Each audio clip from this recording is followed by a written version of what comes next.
See, you've been a minute or two, It has. and a lot of people probably wouldn't even recognize you right now if they hadn't seen you and know your story. And that's what Right. we're here about today. Right. I want you to tell your story, and you were just sharing with me July 1st, 2019. Right. You started on a journey. Tell us I about it. did. July. It was actually the 5th because it was after the 4th holiday. Of course, you got to get that. Celebrate In. Yeah.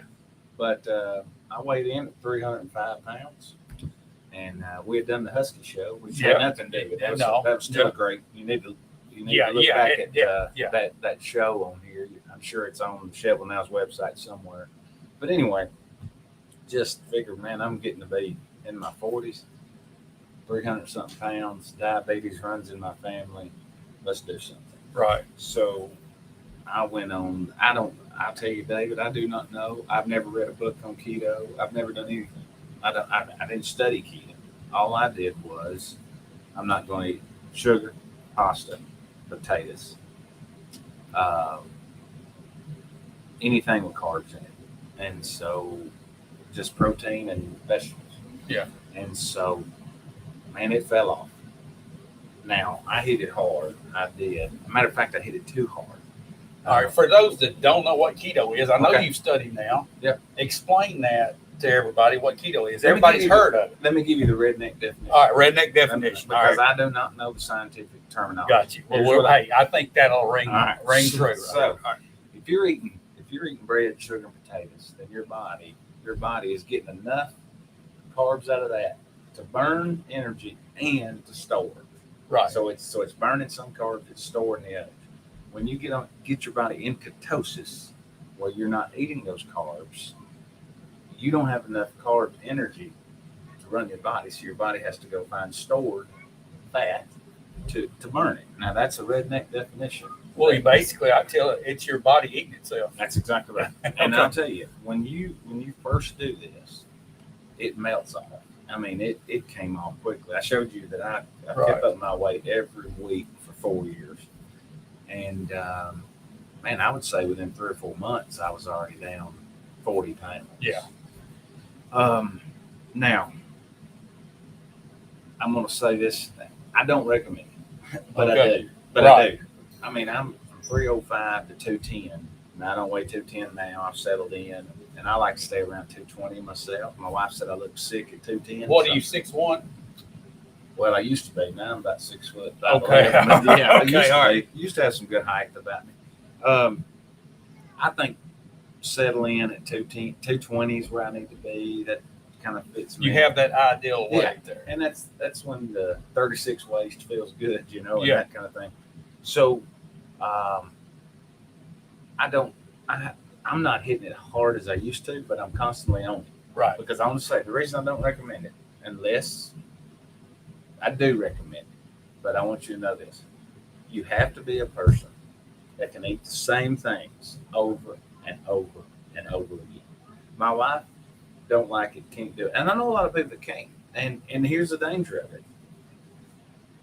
The second danger of this lifestyle is when you get off of it and you think, okay, I've reached my weight, I'm just going to go back to eating Burger King and French fries when I want to. It's coming back and twice as fast. Yeah. And I mean quickly. And maybe twice as much. It is, and it will. And so I'll be honest with you. I'm just built and wired. I can eat the same things over and over and over. I eat the same breakfast every morning. 2 hard-boiled eggs. Well, let's talk about some of the things that you did. What right now? If you were going hard on it right now, what would you eat in a typical day? Okay. So and as far as going hard on, I'm still doing what I always did.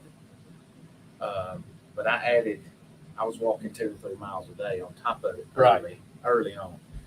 So I spoke with a nutritionist that used to be in my youth group when I was a youth minister in Memphis, and I was back when I weighed 300 pounds, and I said, what's the importance of breakfast? Because I never eat breakfast. I don't wake up hungry. I don't want breakfast. What I would do is not eat breakfast, and then by 11, 12 o'clock starve to death and eat half a horse. That's how I did. Yeah. So she recommended it. So what I do is I hard boil 9 to 10 eggs on Sunday night. Yeah. I do them in the what's that thing called? Instapot. and then I leave them in the shell in the refrigerator. I eat 2 every morning. So before I go to work at 6 o'clock, I'll eat 2 hard-boiled eggs, and usually some beef jerky. Beef jerky is a staple. Beef jerky and pork rinds. Pork rinds. Yeah. This right here. We live on the pork rinds. That's right. No carbs. No carbs. A lot of sodium. But anyway, and at lunch, I usually have deli meat, turkey. Tried to do turkey. My doctor recommended more turkey than pork. Of course. So turkey with a slice of cheese, usually some pickle, and you eat. I just eat it like a taco. I don't have wrap it, just kind of wrap it up. And then I'll eat pork rinds. And a lot of people don't like these, but I'll eat Vienna sausages. Yeah. Like I said, pickles, and then I eat my weight in sugar-free Jello cups. That's kind of my dessert. Yeah. What about the drink? Water only? Water only. Black coffee? Black coffee till lunch, and then I just drink bottled water. Sometimes I put the Propel powder in it. You ever tried that? I have not, but I tell you what I love because it zaps your energy. I love the Propel water with the electrolytes in it. Yeah. Now that's expensive if you're. Yeah.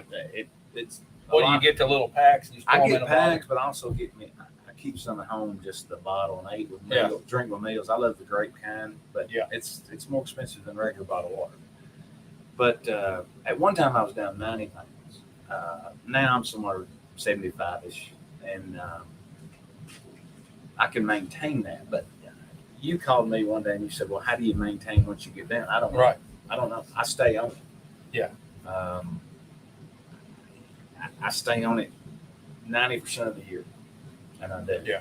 Now, what I do is because your body takes, from what I understand, 48 to 72 hours to get into ketosis. So you've got to go 48, 72 of no carbs or under 25 carbs. By the way, a piece of bread, I think, has 50. Yeah, well, it's about 27. 27, 28, and that's one piece of bread. We're trying to stay under that amount all day. Right. So everything I eat usually got 2 to 3 carbs in it. Another danger, just on a side note, when you go 0 carbs like I did earlier, it can cause kidney stones. It did cause me one, and I never had them in my life, so I don't do the 0. I don't do like I did it early. 25, if you can stay under that, which is tough. Yeah, man, it's tough. Oh, yeah. And you gotta have almonds, not peanuts. Yep, almonds. Yeah, go to. And I eat some peanuts now and then, but again, I'm keeping up with trying to stay under that. So, what I do is I just set dates. Since it takes so long to get in ketosis, that's why people, I think, fail at it when they say, "Well, I cheat on Saturdays." Well, it ain't gonna work because you've kicked yourself out of ketosis. Now Sunday, Monday, Tuesday, you're getting back into ketosis. By the time you're starting to get your body doing it right, you cheat on Saturday, it just won't work. Yeah. Now, you probably could maintain like that. I wondered that. I was thinking after you asked me that question, could a man go no carbs during the week, cheat on the weekend, and kind of maintain? Probably. I know somebody was disciplined. Yeah, I know somebody did after a 6-week period. He would cheat on Saturdays. Yeah, one meal after 6 weeks of hard at it. Now, that's one way. Here's how I do it, and this is a little more hardcore, I guess. Right. So let's start in January. From January 1 till Easter, I'll stay on. Easter Sunday, Friday, Saturday, Sunday. It's whatever I want. Yeah, because you're gonna have a meal at church. You're gonna have the goodies, the candy, all that. Let me tell you something. Potluck at church will just blow you out of the water. It'll hurt you, man. We just had one, and I walked through the line, and I looked at it, and I said, "Well, that's exactly. There's a piece of pork. I'll take that and go sit down and eat." I've been to, I preached weddings and things, and I remember this one particular wedding. They had Bell Buckle Cafe came catered this thing, and they were piling those plates up, and I had one pork chop on my plate. That was it. That's just what you do. Yeah. And then they pulled out blackberry cobbler and ice cream and all that, and I just had to let it go. Yep. So from January to Easter, I'm on it. Once I go back in Easter, I'm on it until mid-June. That's my wife and mine, my daughter's, my son's birthday. Birthday celebrations. It's our wedding anniversary, and we go on vacation in June. So about 3 weeks of June, I'm wide open. Now, here's the deal. I'll gain 20 pounds in June. I know it's Yeah. coming. Yeah. I just went on a Carnival cruise. I don't know what ain't no telling. Yeah. Well, that was just a floating buffet. It is. So then you get to July 4th. You might as well stay. Yeah. Start again on the 5th. And now here's the big one. And I'm in the middle of it right now. July 5th to Thanksgiving. Yeah. That's a haul. But I'll get back to 215, 217, somewhere in there. And then I'll enjoy the week. I take a week at Thanksgiving. And then back on it till Christmas. And then I start again. Right. I do it that way. Rather than, I kind of like that idea of every 6 weeks I get one meal. That's something to consider. I'd rather just set a date and say, hey, this is how I'm eating until, for me right now, it's Thanksgiving. Yeah. And I'm going to tell you something. If I could be more disciplined in June and in Thanksgiving, I wouldn't have to battle so hard to get back. But, man, when you've been on it that long, you get that first taste. Well, let me tell you what we're staring at right now. Mm-hmm. First of all, we're staring at Optimus Club Donuts and exactly Lions right. Club hamburgers. That's right. Okay, That's so there's a a whole problem. show, and you're going to Yeah. smell them. Yep. And people's going to talk about them. And I hadn't had one for you. That's Because pretty it's good. always during that time frame that I can. Okay, so what has motivated you to stay on this and have this? Is it just the feeling good, the good health? Is that what it is? Man, I feel awesome. This is a true story. I just came from the doctor's office. Yep. And not because I'm sick, but I need to Right. Do just your thing. do Check my up. thing, checkups. And that doctor walked in and he said, your blood pressure was, let me make sure I get this correct. I wrote it down. I want to tell my wife so I could brag. My blood pressure was 136 over 78. My A1C has been 4.9. There is diabetes in my family. There is high blood pressure, all that. And he said, man, we just don't get people your age this healthy in this office very often. Yeah. And, man, I couldn't feel better. Right. I really, really feel good. And I told you before off camera, when we get off of it, I looked at my wife about day 3 of that cruise, and I said, I can't wait to get back on because I feel off. Yeah. Now, I went right back and got some more cake and ice cream at that point. Oh, yeah, On of the course, ship. because you could. Yes. You could. But you just feel better. Man, you know, you go from size 44 pants to 36. That feels good. You Right. look better when you dress. You just feel better. Yeah. You're healthier. And man, you know, when you're 25, you don't worry about it. When you turn 45, 46, Boy, it's a big, now, it starts. you got friends my age that have heart attacks. Oh, yeah. And struggle with diabetes. My mom had diabetes. Both my brothers were borderline, so it was just time to do it. So I guess if somebody's sitting out there right now toying with the idea of wanting to lose weight, they just have to determine in their mind that feeling good and having good health is more important than enjoying this food. Listen, Okay. I think a man told me, and I said it in the paper when they interviewed me, you eat to live and don't live to eat. And you know what? I didn't get to have birthday cake at this last celebration, but I don't weigh 305 pounds. And boy, it feels good. And I don't have chest pains, and I'm not struggling with diabetes and that type of stuff. Could I eat a cake right now, David? I I'd eat it guarantee you I could could. with both hands. Yeah. And want it. Yeah. But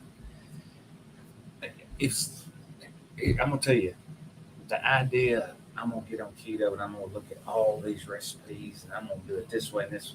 Yes, you will for about 2 weeks. Yeah. And then it comes so, like I coach basketball. How in the world coming back from Huntland can I eat keto? Well, You can't. You don't. You go home. You can. You drive right by it. My son won't ride with me home for Oh, ball he games because he knows I'm No not McDonald's. stopping. I'm No not stopping. McDonald's. Yeah. Or I'll stop to get him something. It's late, but you just be disciplined enough to say, well, I'm going to go home. We played softball last night. I didn't get home at 10:30.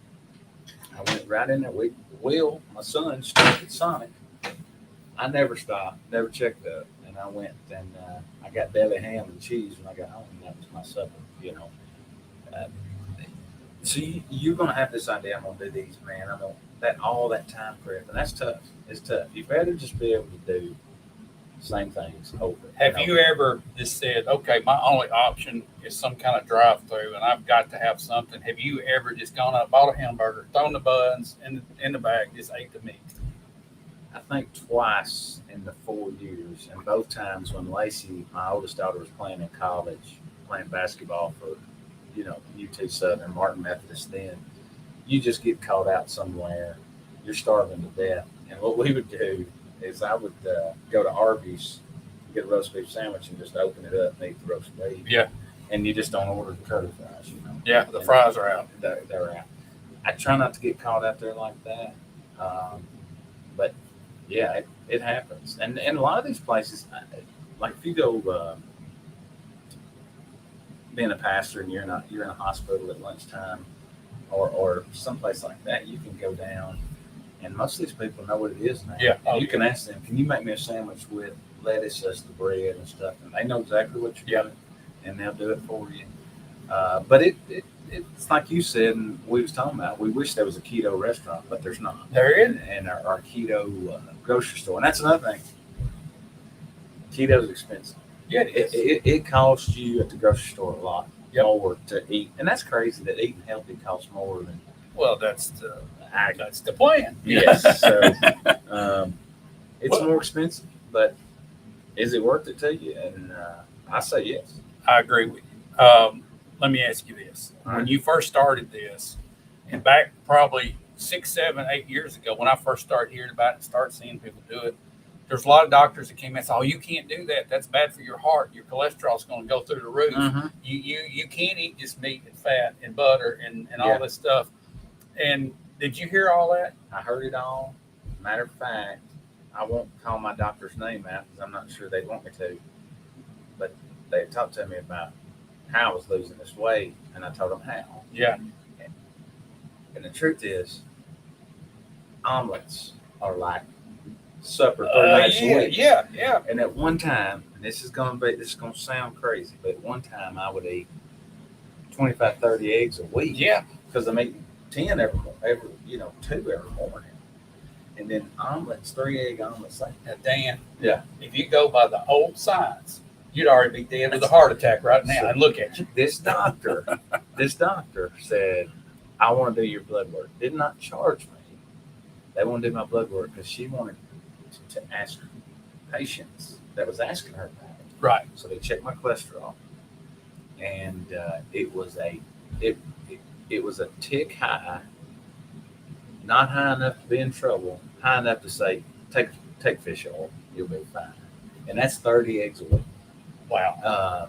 So I heard all that mess, and then they used to be you can't eat fat, don't eat fat, don't eat fat. Yeah. The truth is you need fat. Exactly. You need fat. Fat ain't what kills you. Right. Sugar's what kills you. Exactly. And it turns to fat. Yeah. And Yeah. your body There's just good can't. fat. Oh, yeah. Listen, bacon was Oh, invented yeah. by God himself. Exactly. Yes, no doubt. And And it's we can on have- this. Hey, we can have We can have 30 pounds tonight. 30 pounds tonight. Dripped with ranch and cheese if we want to. All right. So this sounds good probably to some people out there, but it is a tough battle. You've been going for over 4 years now, and you have your system set up. I do. If there's somebody sitting there right on the edge right now that needs just a little push over the edge to jump in and take this journey, what would you say to them to encourage them to do it? If it was somebody that I felt like got the mindset I can do that, I can eat the same things over and over and over, I would just say commit and do it because you're going to feel what you're giving up. It's going to be greater the way you feel, how much healthier you are, how much better you sleep, by the way, how much better you feel in the mornings. I couldn't stand to get up. Yeah. I don't care if I slept 7, 8, 9 hours. Didn't matter in the mornings. I was just a mess. And now I get up 5:15 every morning. You just feel it. Right. I don't know yeah. any way to put it other than that you just feel so much better. And again, the two scary things are you got to eat the same things, and 2, when you introduce carbs back into your body, It's like a poison man, almost. And I'm telling you, I eat everything inside that when I'm Yeah. off. Yeah. Because you feel like you lost time, I guess. But I can tell you this, I think I can just do what I'm doing. I really do. I just enjoy feeling better. I guess is the best way to put it. After going through this, looking back when you were at your starting point, did you have heartburn? I did not. I've had heartburn and then got on keto and it has vanished. has gone Oh, away. you're saying before. Yeah. Man, there's so many things like that in your digestional that are so much better. Oh, yeah. Yeah. Because of sugar. Yep. Pure sugar, that is. Which, Yeah. by the way, is good stuff if it's used correctly and Right. not cold drinks or Grandpa called them cold drinks. Yeah. Cokes, Cold drinks. whatever. Yeah. Cokes. Everything's Cokes, a Coke. all that Yeah. carbonated stuff. And another thing that we can talk about in just a second is the keto flu. Yeah. I never experienced it. I think that early on, you're going to feel some exhaustion because your body's trying to figure out what in the world are you doing. We went from you're feeding me every day to now I got to go find some stored fat, and I think you could probably get some exhaustion out of it. That's the main thing I feel when I first get back on it. It's maybe a little bit of fatigue, but I've never had the flu, the keto flu. You said you had a headache or something. Yeah, yeah, and I think the more active you are when you get started, I think that maybe will ease up some of that keto flow. You know, you were talking about walking a lot when you first started. That probably had a key role in speeding your metabolism up to get you. It did. I'm sure. Who knows? And I wouldn't go to bed till I walked 2 miles on the treadmill. And I can still do that. I'm just making excuses why I don't right now.